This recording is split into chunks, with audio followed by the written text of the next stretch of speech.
কোনো ব্যক্তি যদি সকালে কারো সঙ্গে কথা না বলে এই দোয়াটি 3 বার পড়তে পারে, কোনো শত্রু তাকে কোনো ক্ষতি করতে পারবে না। আল্লাহর কসম করে বলছি, এই দোয়াটা আপনার আমল না করে সব পেয়ে যাবেন একটা শেয়ারের মাধ্যমে।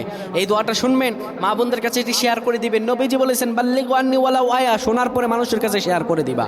এটি ফজিলতপূর্ণ আমল, এটি আমি করেছি, আলহামদুলিল্লাহ আমি ফলাফল পেয়েছি, আপনিও পাবেন। আমলটা করে দেখেন। নবীজি সাল্লাল্লাহু আলাইহি সাল্লামের শেখানো দোয়া, বুলেট মিস হতে পারে, গুলি মিস হতে পারে, কিন্তু দোয়ার ফজিলত মিস হবে না।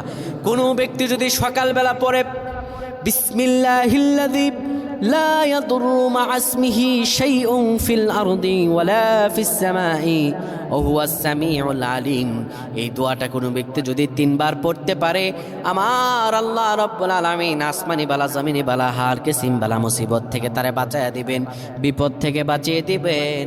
আল্লাহর দয়া রহম তার উপরে দান করবেন। আল্লাহুম্মা আমিন।